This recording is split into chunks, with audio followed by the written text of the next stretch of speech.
Welcome into Outkick the Show. I am your fearless host, Clay Travis. I appreciate all of you joining me on this lovely Tuesday.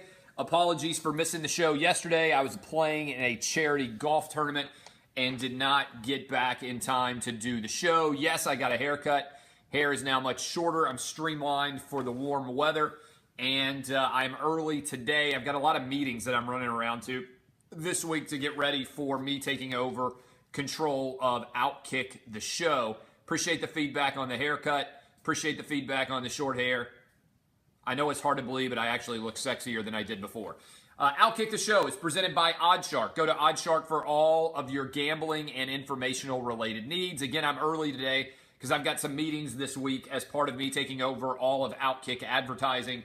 I've got a bunch of different advertisers that I'm going to meet. I'm running all over the place. You can email me if you're interested in advertising on this show and on the website. I'm streamlining it. I'm controlling it all. We won't do programmatic ad buying anymore. I'll give you product exclusivity, category exclusivity, all those things for me, for Outkick the coverage, for the Periscope, for the Facebook, and for the podcast. It's a big opportunity. ClayTravis@gmail.com if you want to reach out and be able to take care of that. A couple of different things that I want to hit on here on Tuesday. One, let's start with the NBA playoffs, and they fucking suck. If you listened to the show this morning, you know that I was saying there are 6 major sports that we watch in America on a yearly basis. We watch college football, the NFL, we watch Major League Baseball, we watch the NBA, we watch college basketball, and we watch the NHL. 5 of those playoffs are good and very enjoyable. The 6th is total shit. It's the NBA. And the NBA is total shit because of the system I believe that they have created. And let me explain why that system is broken quickly. The NBA is not a functional market, right? It is there's a salary cap in place, and it doesn't really make sense. Let me give you an example. LeBron James on the open market is worth what? LeBron James is worth what on the open market? Probably at least $100 million a year, right? Well, he only makes around $30 million a year. I am a capitalist. You guys know that. I try to make as much money as I possibly can. I try to sell as much gear as I possibly can. There's no bones about it, right? I'm trying to make as much money as I possibly can doing what I do. I'm not a business man. I'm a businessman, right? As Jay-Z said, okay? Everybody gets that. The reason why this country has thrived is capitalism, okay? So, if LeBron James were able to take himself, like most people are, out into the market and sell his labor to the highest possible bidder, he would probably make around $100 million. He doesn't. Why does he not make $100 million? He doesn't make $100 million because of an interesting reason, because of the NBA salary cap. The result is, whether nobody writes about it or talks about it regardless, LeBron James is probably paying a tax rate of around 85% on his overall athletic ability. Let me explain why. He is worth, let's say, $100 million on the open market. He can only make $30 million playing basketball. That means the other $70 million that would have gone to LeBron James are filtering out to the other NBA players who aren't as good as he is, right? And so when you think about that, it becomes really kind of a fascinating situation. What I believe should happen, and then LeBron, by the way, is paying a high tax rate on the $30 million that he makes. So LeBron James, who might be worth $100 million playing basketball on the open market, after taxes, is only making around $16 or $17 million, right? I mean, that's pretty crazy to think about. He's only making $16 or $17 million out of a market rate where he might, before taxes, be worth $100 million. Again, that's around an 85% tax rate. So what would I do to fix that? The result has been what? Guys are willing to go play for other elite level teams because the difference in their income is really not that substantial, right? Kevin Durant makes the decision, instead of taking whatever it was, somebody can put the math in here if they want to, around $27 million this year as a max contract guy with the Thunder. He's playing for around $17 million with the Golden State Warriors, right? But that's only a $10 million difference, and he might well feel like he can make up that $10 million difference by playing on a big-time program in California, in a big market. Maybe he even thinks he's going to get investment opportunities because he's in Silicon Valley. Also, his global brand increases in value. The actual difference may not be that substantial in terms of what he's leaving on the table. But if I were in this position, all right, if I were in this position, what I would do to ensure that the NBA playoffs aren't total crap is I would say this. Let's have a salary cap, but each team has the right to pay as much money as they possibly want for one overall player. That means there are 30 guys whose salaries would exist outside of the salary cap, and whoever wants to pay LeBron James the most money would get him. Whoever wants to get Kevin Durant the next money would get him, right? As their contracts come up on the open market. The result would have been that instead of joining the Golden State Warriors, Kevin Durant would have taken $75, $80, $90 million, whatever the number is, from whoever the highest bidder is, and gone to join that team. The result, from a financial perspective, assuming these guys are not going to walk away from a ton of money, would be that the 30 best players in the NBA would all get contracts that are outside the realm of the existing salary cap. Everybody else who plays in the NBA, the other, whatever it is, 14 15ths of the league, would only get the numbers that are available inside the salary cap. And again, the market would decide what LeBron James is worth. So if Steve Ballmer at the Clippers wanted to pay him $100 million, he would have the right to go sign for $100 million. If Mark Cuban wanted to make a run with the Dallas Mavericks, he would have the right to do that. What it does is it pegs basketball in line with baseball, which has absolutely no salary cap. The difference is the best players in basketball are worth a lot more than the best players in baseball are. And by the way, I would also do this for the NFL too. I would allow 32 players, one on each team, to be paid far in excess of whatever the market value is, and allow those guys to go out and actually check and see what they're worth. Because in the same way that LeBron James is paying a massive tax on his abilities, so is Aaron Rodgers. What would Aaron Rodgers be worth right now if he weren't constrained by the salary cap? This would allow him to go out and sign for as much money as he's worth. It would also allow the team around him to be built just as well. And so I think that the overall impact of this, again, I am a capitalist. I believe that you should make as much money as you possibly can. I don't believe in artificial restraints on income. I want to make Howard Stern money one day. I want to make Howard Stern money one day. I don't want to play within the constraints of a salary cap. And neither do you. And neither do any other business people out there. You want to make as much money as you possibly can. I think LeBron James is woefully underpaid. The way to make the NBA playoffs great again and distribute talent evenly is to allow all 30 teams to be able to pay as much money as the market can bear for the top talent in the league. Does that make sense to anybody? Any questions about that out there? This is my way that I think you would then distribute the talent. I made the argument this morning on my radio show. Again, Outkick the Coverage. You can listen. 250 AM and FM stations, 250 AM and FM stations, Sirius XM channel 83. Okay, that would make the most sense. You go out there, and that's where you go for the best talent. Just quarterbacks in the NFL? No, you wouldn't all be the just quarterbacks, but the guys who would have value that significantly overwhelms what their value is actually paid would be quarterbacks. Tom Brady, Russell Wilson, Aaron Rodgers, Matt Ryan, Drew Brees. All of these guys would have value that drastically exceeds whatever they're being paid. Andrew Luck, Mariota, everybody else. Some of the guys out there are probably being paid about what their value is. But instead of that money going to everybody else into the salary cap pool, you take it for the people who actually have the value that's out there. I think it makes so much sense. I think it's a smart move. And I think it would free up the awkwardness and awfulness that is the NBA. The NBA has serious issues because the regular season product is crap, okay? The regular season product is crap. And on top of that, the regular season is not leading into a good postseason. The postseason has been crap. There have been 16 NBA games played so far. 15 have been decided by double digits. The only one that wasn't decided by double digits so far in the playoffs thus far was, unbelievably, the Game 4 of the Toronto Raptors and Cleveland Cavaliers season, and much of that was all about there being a lot more points in the differential. It got tight at the end, but the Cavs were up for most of that. So there was an overtime game too, but ended up in a blowout. The point is, the NBA product has been shit, all right? The one game that ended in single digits probably should have been a double-digit game between the Cavs and the Raptors. And the one game that didn't, the overtime game, okay, 15 out of 16 should have been double-digit games. It's been crap. How do you solve it? Again, I think there's a major issue the NBA is facing. There are 6 leagues that we care about on a yearly basis. NFL, college football, NBA, college basketball, NHL, and Major League Baseball, right? 5 of those leagues, when you get to the playoffs, any team can win. I don't get why people are fans in the NBA. Like, I understand that a lot of you guys out there watching right now, you're Rockets fans or or your Memphis Grizzly fans, or your whatever it is, Boston Celtic fans. Like, why do you root for a team if you know they have 0% chance of actually winning the championship? Like, I don't understand why you would root for your team to make the playoffs just so they can play and lose. That doesn't make any sense to me. Like, the moment Marcus Mariota got hurt last year in the game against the Jaguars, I said, okay, I don't care anymore. I don't care about the Titans making the playoffs, because if the Titans make the playoff, they're going to win one game and then lose. They have a 0% chance of winning the Super Bowl, right? So I don't understand all you guys out there like, oh, the Grizzlies are awesome. We made the playoffs, and hopefully, like, why do you care? Like, it's better to be really shitty and hope you can be good one day than just be mediocre.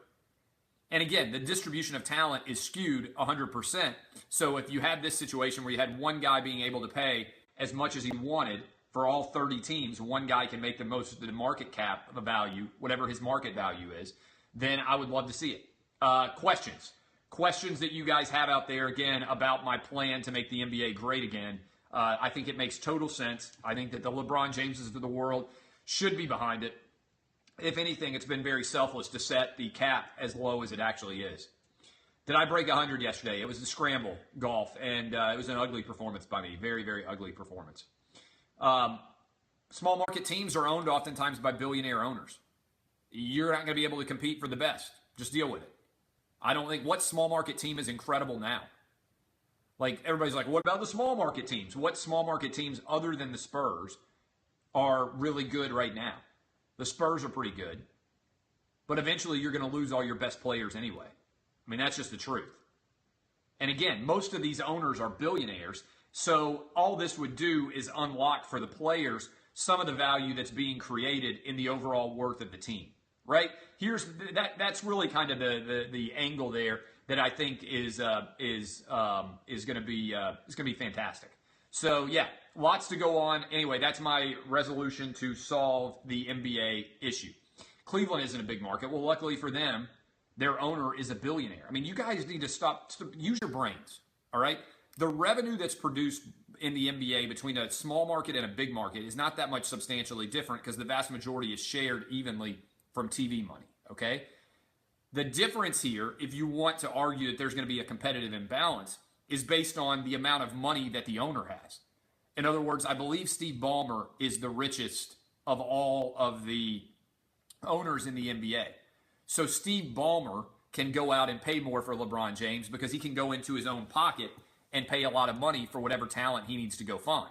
Mark Cuban has got a lot of money, theoretically, the Dallas Mavericks. Nobody owns an NBA team who is poor, right? That's the truth of the matter. So you would theoretically be able to go into your pocket and pay more if you're a really rich team. That means you'd be able to bid for LeBron James. LeBron James might say no, then you go grab Kevin Durant. Kevin Durant might say no, then you go try to buy whoever you can. And again, you have these guys for, let's say, 5 or 6 years under their rookie contracts, and then they have the opportunity to go hit the market. And if you lose them, then maybe you could get some form of compensation in terms of a dollar value kicked back to you if you lose a top player. Again, I just want to unlock the markets here. That is going to happen. Major League Baseball has a tremendous competitive imbalance, right, in terms of the amounts of money that teams can spend. But Major League Baseball has actually had more winning teams, variety of teams winning over the past 25 or 30 years than almost any league in baseball. I mean, any league in professional sports. So that's the truth. Look, the Yankees spend more. Doesn't mean they spend it better. Having the best talent doesn't always pan out. Now, I do think in the NBA having the best talent would matter more. Whoever wins and gets LeBron James, wins the auction, is probably going to make the finals or win. But that's just the way it goes. All right. I've yet to see anyone explain why NBA playoff TV ratings are up. They're not up much. They're not up much, and they're probably going to go down precipitously, especially if it doesn't go 7 games. They got set so high last year with the 7-game series. I think they're going to go down precipitously now that you move into the advanced rounds, because we got a great 7-game series in the Western Conference last year. I don't think we're going to get that this year. We got a great 7-game NBA Finals between the Cavs and the Warriors. I don't think we're going to get that this year. I agree with you. The NHL is much better than the NBA when it comes to the product on the ice or the court. Here's the difference. Nobody gives a fuck about hockey because most of us have never played hockey. So everybody cares about the NBA because just about everybody in their life has played basketball, and it's a great sport. Even if you're not good at it, basketball is a great fucking sport. Almost nobody watching or listening to this show right now play hockey. So you're not suddenly going to convince people, oh, hockey's amazing. People have to be able to play the sport themselves, typically, to fall in love with it. That's why it's taken soccer a while to catch on. You have to play soccer to understand the intricacies of the game, to understand how good those guys are. You have to play basketball even if you don't play basketball well. You can play football even if you don't play football well. You can appreciate the talent. Baseball, the same thing. What percentage of people in America ever play hockey? 15%? Maybe. Maybe 15% of sports fans ever have played hockey. That's it. That's the most likely. Okay. Did you see my boy Takk McKinley? My boy Takk McKinley, who came after me and said I was the devil for pointing out rightfully that he looked like an idiot when he carried his grandma's picture up on the stage. Well, he's now committed fraud. He didn't actually sign the cards that he was paid to sign, and I hope some of you guys out there actually sue his punk ass. His poor grandma probably turning over in her grave. Doesn't take Takk long to drop a goddamn and an effing on the stage. And then he shows up in the NFL and doesn't even have the gall or the balls or the testicular fortitude to actually sign his own damn cards before people pay a lot of money for them. Takk McKinley, listen to me carefully. Take this tag to it. Let him know you are a fraud. I can see through you. I understand why you scored a 12 on the Wonderlic. You are one dumb ass. And I hope you get your ass sued into the high heavens over what you tried to do to people. You wouldn't even take the time to sign your own autograph on your own cards. What a disgusting individual you are. Your long dead grandma, she's rolling over in her grave, Takk. You have insulted her, and you should be ashamed. The devil, indeed. Aaron Hernandez. We got to go to this Aaron Hernandez news. This Aaron Hernandez case news has made even somewhat intelligent people idiots because of the abatement, the complexities of this case. Here's the deal. Aaron Hernandez's suicide has zero practical legal impact. Just stop talking about it. Stop sharing all these memes. It doesn't matter at all. It has zero impact. Okay? It has zero impact. He's going to have an estate worth $0, whether he's found to have fully continued his appeals or not. It is a zero impact. He is going to be worth zero. That's zero. Don't allow it to confuse yourself. There are a lot of dumb people out there, and they have dove into this story as if it's a major story. It isn't. If people question it, you share this link with them and you say, my friend Clay Travis, and by friend, I mean internet friend who comes and talks to me on the radio, and he comes to talk to me on Facebook, and he comes to talk to me on Periscope. He has told me that there is absolutely nothing to this, and it's going to be the most overreported and overcovered story probably of this week because there is zero practical significance to it. Now, you know what is significant? This watch. This watch that's on my wrist, it's a Movement watch. Movement was founded on the belief style shouldn't break the bank. Their goal to change the way consumers think about fashion by offering high-quality, minimalist products at revolutionary prices. Over 500,000 watches, make that 1 million watches, sold to customers in 160-plus countries around the world. Movement watches, they have the best watches in the world. Look, here's the deal. My wife paid $4,000 for a watch that she wears on her wrist. I paid, well, nothing. But this watch would have been around $150 if I actually paid for it. Black on black, boom, it looks good, right? This is a good-looking watch. $150, you can get men's and women's watches right now. If you go to movementwatches.com/outkick, you get 15% off. Maybe you need a last-minute gift for your mom. Go ahead and buy one. Maybe you need one for your wife. Go ahead and buy one for Mother's Day. Make her think that you spent a lot more than you did. My wife spent $4,000 on her watch. We went out to dinner the other night. I've told this story. Put my watch down next to her watch. I said, which one of these watches cost $4,000? Guess who most people voted for? My watch. And it cost $150. You want to look like a baller and you don't want to spend baller prices? You need to go to Movement and do what I did. They have figured out that their watches, which start at just $95, at a department store, you'll pay $400 or $500 for them. They figured that by selling out online, they were able to cut out the middleman, retail markup, provide the best possible price. Classic design, quality construction, style minimalism. Over 1 million watches sold now in over 160 countries. Get hooked up now. Again, 15% off today. Get them for Mother's Day with free shipping and free returns by going to mvmtwatches.com/outkick. 15% off.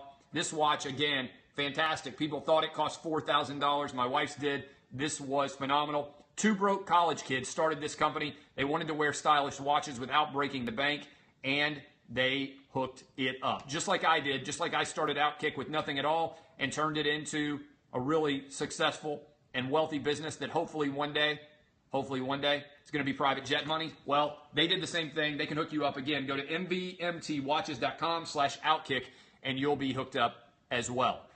Okay. 10-year-old got in a fight with an alligator. Did you see that?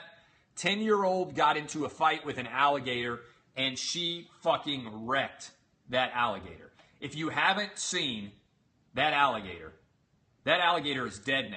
9-foot nearly alligator went after the wrong 10-year-old girl, and she got what she did. Now, I've been arguing for a while. It's been controversial. We'll probably take calls on this tomorrow, that I could kill an alligator with my bare hands.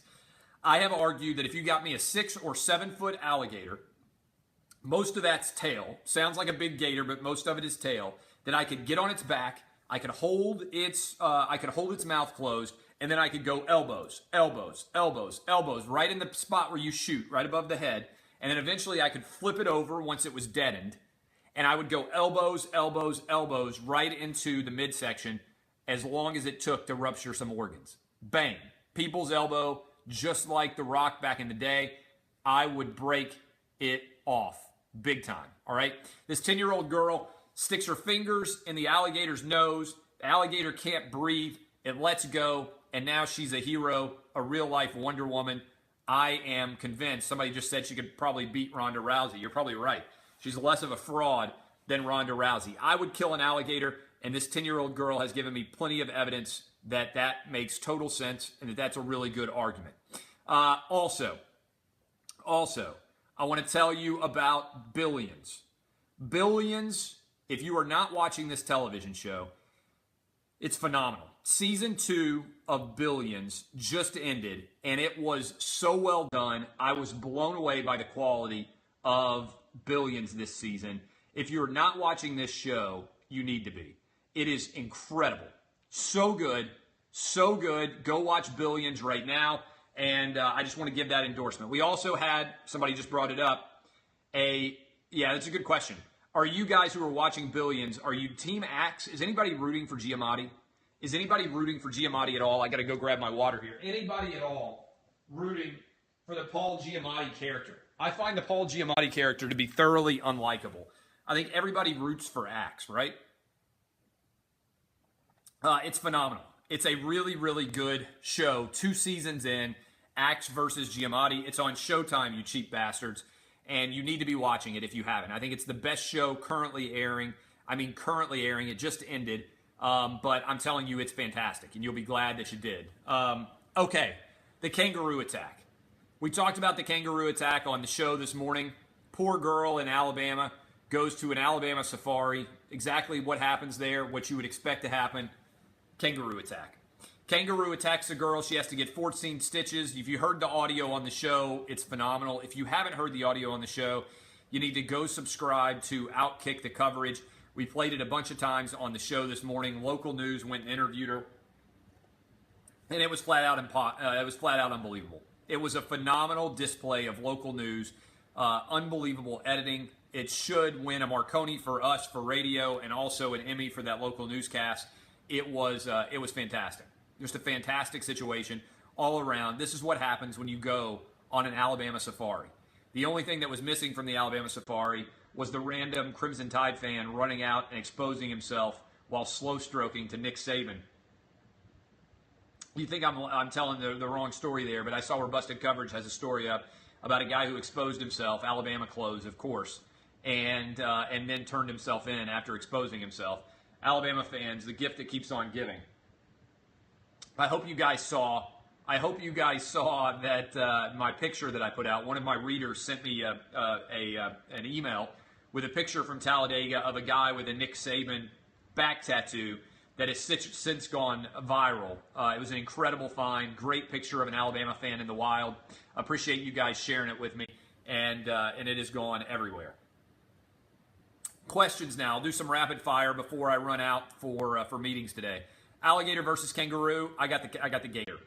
Even on the land, I got the gator. Healthcare questions. I don't know why people don't ask about I wrote about this. I don't know why people don't ask about not knowing the cost. SEC East champ. No way I'm voting on SEC East champs till the rest season is over. That's when they actually get into fall camp. Too many guys going to get arrested in June, July, and August to even try and predict who's going to win the SEC East. McElwain. Oh, that picture. I don't know if you guys have seen it. I don't know if you guys have seen the picture of the shark, and it looks like Jim McElwain like humping it. If that was Jim McElwain, I would love him so much more. I would love Jim McElwain so much more if that was Jim McElwain naked on the back of that shark. So far, McElwain has been really boring. Do you guys believe that that is McElwain on the back of the shark? Vote right now, both Facebook and in Periscope. Do you believe it's him? It looks just like him. It looks just like him. I mean, it is phenomenal. It makes me like him more. I would like Jim McElwain's been so boring so far. If I found out that he was naked on the back of a shark, I'm like, you know what? I hope this guy has some success. I know he's won the SEC East twice, but I would absolutely love it if it was him. I think it's Ron Zook. Good answer from Steve. It looks a lot like him. I mean, it looks like a twin. And I hope it's him because it makes me like him so much more. If you haven't seen that picture, just go on Twitter and type in McElwain and shark and zoom in on it and tell me that's not Jim McElwain. Yeah, I agree. McElwain, it makes him much more likable to me if he owns it. Just says, you know what, that's me naked on the shark. I lost a bet. Somebody said if we catch a shark, you have to pose naked on top of it. And I'll be damned. We caught a shark. And then I had to pay up my bet. I'm sorry if people were offended. I mean, that would be a hysterical story, right? Like, we're out deep sea fishing. You can definitely see how it could happen. You're out deep sea fishing with a bunch of your buddies, and somebody says, you know, I think we're about to catch a big shark. And one of your other buddies says, there's no way we're going to catch a fucking shark. And then one of your buddies, another buddy has to take it to the next level. And he's like, if we catch a shark, I will pose naked on the back of that shark, and you can take my picture. And then everybody laughs and everything else. Next thing you know, somebody gets a bite, brings in a shark. I'll tell you this. I went deep sea fishing. You know, I used to live in the Caribbean. When I graduated from law school, I moved to the United States Virgin Islands. That's where I passed the bar exam first. Then I came back to Tennessee and took the bar here too. But I lived on St. Thomas in the islands. And I went out deep sea fishing with another lawyer there. And first of all, it was not enjoyable. It's the only time I've ever been deep sea fishing. It doesn't take very long to get off the coast in the Virgin Islands where the water gets really deep. And where it starts to, like, you're in the boat, and you start to get seasick and everything else. But we were deep sea fishing, and we caught a barracuda. And as we're sitting there watching the barracuda, this shark comes up. I mean, I swear to God, this shark comes out of nowhere, grabs the barracuda, eats it. Eats the barracuda like, you could literally see the shark come up. It was amazing to see. Shark comes up while we got the barracuda caught and eats the barracuda. And when he eats the barracuda, he then gets the hook that the barracuda was on inside of himself. So we're driving along then. It took forever to reel in this shark. So I've been deep sea fishing, and we caught a shark. And me and the other guy, like, we worked our asses off to get this shark in. It took forever. We finally get it on the boat, and it's just squirming around like trying to bite you in the boat. I mean, it was amazing. I wish I had video of that. And, yeah, luckily I've got these powerful triceps to use to get in the shark. And then we ate the shark, and it was fantastic. We cooked the shark, dipped it in some lemon sauce. It was phenomenal, and so it was an incredible time. But I have been deep sea fishing and caught a shark. If the guy I was with had said, "I think we're going to catch a shark," I might have said, "You know what? I don't think we're going to catch a shark. In fact, if we catch a shark, I'll climb on his back naked. You can take my picture." You know what? Probably would have had to fill that bet. So I bet that's what happened with Jim McElwain or whoever the naked guy was on the shark. Salt life, indeed. I will be down, by the way, on 30A. I'm headed down to the beach next Saturday. I'll be down there for 2 weeks doing the show. Go to 30acottages.com if you want to get a beachside mansion to rent like me while you're down there.